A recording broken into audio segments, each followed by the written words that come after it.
Hello, and welcome to another episode of Through the Ages. Today, we're going to talk about a subject that I'm sure will interest all of you, and if it doesn't already, it certainly will very soon. We'll be discussing the Musketeers. My guest is Dawid Kuźba. Krakow Nobility's General Levy and Rebel Regiment. So perhaps we should all greet each other. It's going to be absolutely fantastic. David, as you all know, both you, our viewers, and we ourselves, when we think of the Musketeers, we instantly picture three, and of course, D'Artagnan. Please tell us all, who exactly were these famous Musketeers mentioned by Alexandre Dumas? It's quite funny. Technically, they were dragoons. I might know myself, but perhaps you could explain to our viewers who the dragoons were. All right then. So perhaps let's return to those. Let's return to those Musketeers. I will get to the dragoons in a moment. Generally speaking, it was the case that in the year 1622, King Louis XIII decided to significantly upgrade his royal guard. He already possessed his own court units, his personal guards, and among them he maintained light cavalry. And then he decided that this light cavalry was great. Their uniforms are very flattering. If we give them muskets, they'll look even better. He also took a company of cavalrymen. He gave them muskets, and suddenly they became light cavalry, now equipped with muskets. So dragoons. Dragoons, exactly. And dragoons are a unit, ladies and gentlemen, that moves on horseback. This gives them a significant strategic and tactical advantage. They can appear very quickly in various places on the battlefield, but they fight dismounted. As a general rule, they did not carry out cavalry charges. As a rule, they did not fight hand-to-hand. On those horses, they moved very rapidly from one location to another, leaving the horses in the care of every 10th soldier in the entire unit. And then, just like regular line infantry, they would step out and fire their muskets. So the Musketeers that Dumas wrote about, they were dragoons. They would mount their horses, moving from point A to point B. They would dismount from their horses, and only then would they fight and shoot. Yes, they performed the task they were entrusted with, and it must be honestly admitted that because they were a light cavalry formation that received muskets and became dragoons, their hand-to-hand combat skills, even from horseback, were much higher than those of typical dragoons. Aha, so it seems that these Musketeers from Dumas are a little bit pulled out of thin air, no matter how you look at it. Yes, that's true to some extent. However, it's also true that muskets began to truly dominate the battlefields in the 16th and 17th centuries. The role of cavalry, especially in Western Europe, was systematically diminishing. Those were very urbanized regions with a great many cities. What truly decided success on the battlefield was how many recruits you could gather and how effectively you could equip them, right? At that time, it was quite straightforward to equip musketeers and pikemen, in stark contrast to the situation in the east, wasn't it? Poland, Ukraine, and Russia, for instance, had truly vast territories. Exactly, because Musketeers are, after all, quite Western units. For me and for you, they're probably associated with the French. But did Musketeers even exist in Poland? Did they have their own right to exist? Or were the first Musketeers we saw those who arrived here, well, with the Swedish deluge? No. Of course, in Poland there were formations, specifically musketeer formations. More broadly, they had infantry formations armed with firearms. However, these were divided into two types. There was the national contingent and the foreign contingent. National, that is to say? Polish uniforms, yes, Polish uniforms, and Polish command from a certain point in time. And foreign-style formations, usually with officers from abroad, from Western Europe, who used German commands and were equipped in the Western fashion. Aha, so you're suggesting that we have Poles dressed in a Western fashion right here in Poland and they're speaking German? Yes. It might perhaps strike you as rather peculiar. It appears very strange indeed. But the language, the German language, became the standard language for military commands. And if you think about it, this actually makes a very deep sense. A large portion of military units and formations in the 16th and 17th centuries were mercenary forces. They simply moved across Europe following the wars. Let me interrupt you, David. Mercenary forces, meaning? Mercenary units, that is to say, simply mercenaries. A well-trained soldier, contrary to what it might seem, is not an easy thing to acquire for a ruler or for a country. Therefore, Zimashe, this entire series of wars that swept across Europe in the 16th and 17th centuries actually created a social group like soldiers, like mercenary soldiers. When, unfortunately, a war ended somewhere, they would move to another country. The result was that we had vast numbers of officers and soldiers from many different countries. Because these wars devastated a huge part of Europe. They absolutely had to communicate in some way, didn't they? It wasn't possible to do it the way we do things now. If we're suddenly deployed for a campaign to Czechia, we then learn Czech commands, and when we are back in Poland, we learn Polish commands. It would be very complicated, to be honest. Therefore, it was standardized that the German commands orders. German-made. That's right.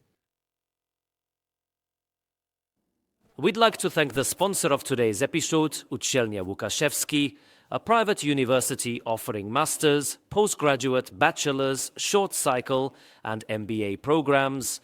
To learn more, please visit www.uludu.pl. Łukaszewski University, your ideal destination for studies.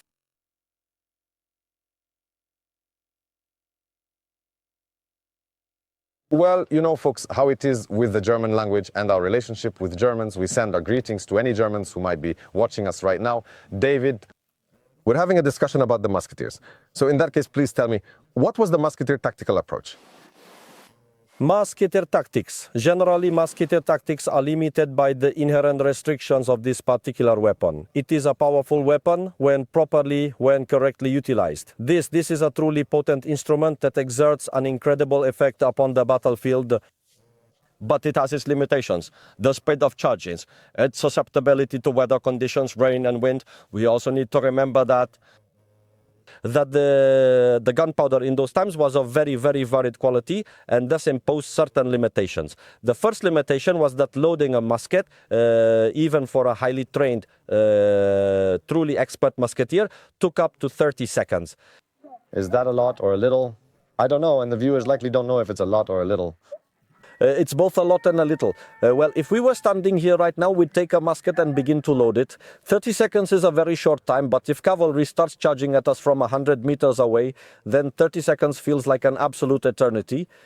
It has been a whole eternity, one really has to admit that. Tell me then, please, in this particular situation, you said that the weapon is susceptible to the weather conditions, so Yes. what does that mean exactly? So it's about the humidity and the rain. But it's raining heavily, so we're not shooting. That's not entirely the case. It's not quite like that, not entirely. So in a heavy downpour and a cloud burst, it would be very difficult to shoot because all the powder poured onto the pan would immediately become wet. The fuse cords would get soaked and they wouldn't extinguish, but they wouldn't have enough temperature to properly ignite the powder. Also, gunpowder it's a granulate. It's powder. These are granules. It quickly absorbs moisture from the air. So if we have a day where it rains a bit and it's more humid, it will take longer for this gunpowder to ignite. All right, but David, in that case, what exactly happened with the Musketeer formation? When, well, you know, you all know how it goes. The battle begins, the sun is shining beautifully. 15 minutes later, well, we know that a battle doesn't just last half an hour, but several hours, sometimes even several days, and then we have half an hour later, and suddenly it's pouring down rain. So how did the Musketeers defend themselves back then, since that weapon in such a situation simply wouldn't fire at all? The first thing to understand is that Musketeers were not an independent formation, one might say. So, meaning what? All military formations in the 16th and 17th centuries, and indeed just as they are now, constitute a part of a much larger overarching whole. That's why these musketeer formations were always mixed with pike formations. They formed such battalions, let's say 20 to 50 musketeers and 250 pikemen. And that was indeed an infantry battalion. And at that particular moment, it was quite a versatile unit, wasn't it? Because on the one hand, they were equipped with pikes that protected them against cavalry charges. Indeed, since the 16th century, pikes have been the basis of battle lines. Yes, exactly so. Additionally, there are musketeers who provide the ability to strike from a greater distance. And if conditions don't allow for musket fire at that moment, the pikemen take over. Okay, I understand. So does that mean if it rained just a little bit, the Musketeers were completely useless? Again, it's both yes and no. These are complicated topics because if we have a situation where rain starts falling during the battle, then those barrels heat up instantly while firing. After every single shot, the barrel gets hotter and hotter. Any musketeer from the reenactment groups, of course, every reenactor now understands that after firing 5 or 6 shots, the barrel becomes so hot, it's difficult to even touch. Additionally, after those 5 or 6 shots, the gunpowder itself dries out too. Ah, I understand now. So you just shoot independent of the weather outside, then the barrel heats up and you can... The act of firing gives you the ability to continue shooting.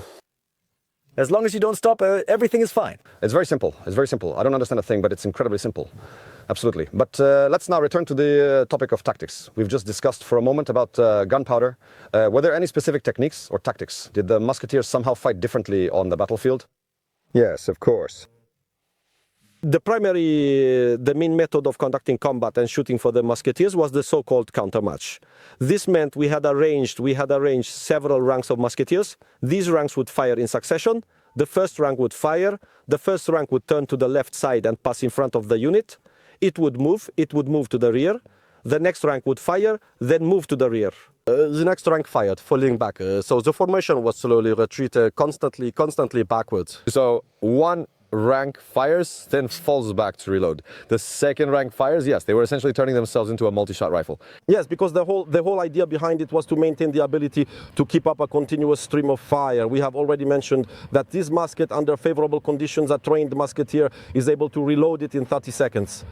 But it's not like you can fire a volley every 30 seconds. You have to look at it more reasonably, that it's about 40 seconds on average. In a situation where we're firing in ranks, one rank fires, withdraws, and then the next rank fires. This allows subsequent ranks to prepare for their shot. So when the rank that just fired moves to the back of the formation, the next rank is already ready to fire. And in a situation where, for example, we have 6 rows, it allows for practically continuous fire.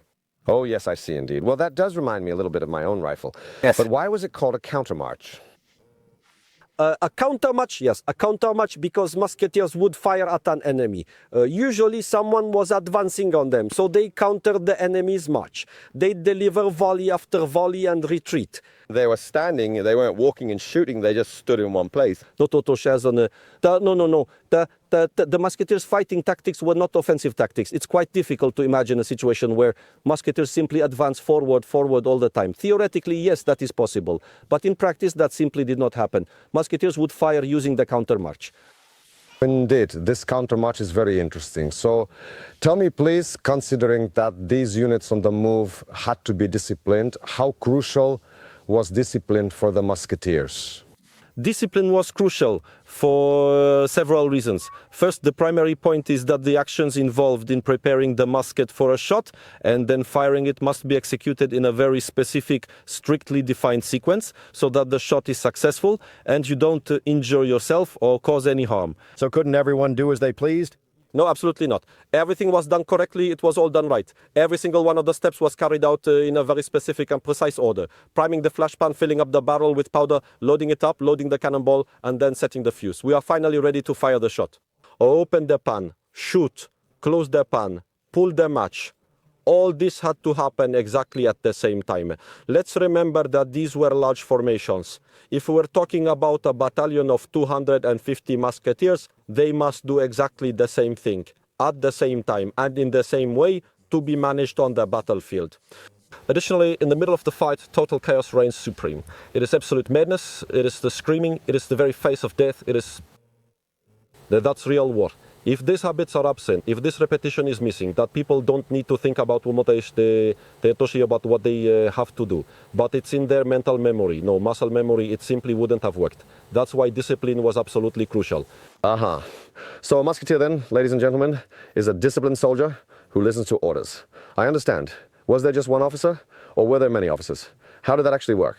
Because we're talking about 250 people, that's quite a significant number, and I think it would be very difficult for just one person to manage. Yes, here, different techniques were applied in various places in different parts of Europe, but generally there was one commander who was responsible for the whole battalion. We know what it's like when too many want to be in charge. Yes, of course. However, depending on the specific capabilities and the type of unit, there were also non-commissioned officers. These NCOs were absolutely essential because the officer commanding the battalion, he oversaw the entire situation, knew exactly what was happening, and had information from the brigade commander, since 6 such battalions formed a brigade. It's quite a complicated thing, really. Yes, that's right. He focused on the overall functioning of his entire battalion, but he had sergeants and other non-commissioned officers who made sure that these soldiers were firing in the proper sequence, or if the ranks were advancing correctly, or if this whole machine was operating smoothly. So he was shouting at his own non-commissioned officers, and they were yelling to those further down, and those ones then shouted at the Musketeers. That's right, and it's good you mentioned it, because sometimes people ask us when we're doing a reconstruction, why do you repeat the same commands 3 times? Exactly, because everyone's going right and everything they say is right, and of course in German. I don't remember how it sounds, but I heard it. Well, it's like this. Let's go back to that picture we just painted a moment ago, that battle, right? Battle, chaos, shouting. We have 250 people arranged in some ranks and rows. A commander, no matter how powerful his voice, will at most be heard within 50 meters, but a non-commissioned officer will surely hear him. That NCO will then repeat the command. But this formation is long. It might be, for example, 250 meters, right? If each musketeer stands every meter, let's say. So, at that moment, the non-commissioned officer repeating the command made the soldiers hear it and repeat it a 3rd time. So before anything actually happened, there were usually 3 commands. The officer's command, the NCO's command, and the soldiers' repetition of the command. And then they knew what to do, because they heard it from their comrades, and they carried out the order. It's quite a long stretch of time. Yes, it is long indeed. That's why this discipline was so important, because the officer or NCOs giving orders knew how long it might take. They could make adjustments for it, but they had to know that everyone would be doing exactly the same thing, so they could manage it rationally. Okay, you may not be aware, but I am aware that David is an officer, and probably many of you in the comments will ask, What is this red sash and why is it here at all? That red sash, that's the very sign, the mark of an officer's charge on the battlefield. Back then, the attire in the 16th and 17th centuries was quite diverse. This, ladies and gentlemen, is not yet the time when we have soldiers in identical uniforms with exactly the same equipment. There is no unification of uniforms. That's why this sash allowed the entire unit to orient itself towards its officer. so snipers would be shooting at you? Sadly, it also targeted the officer.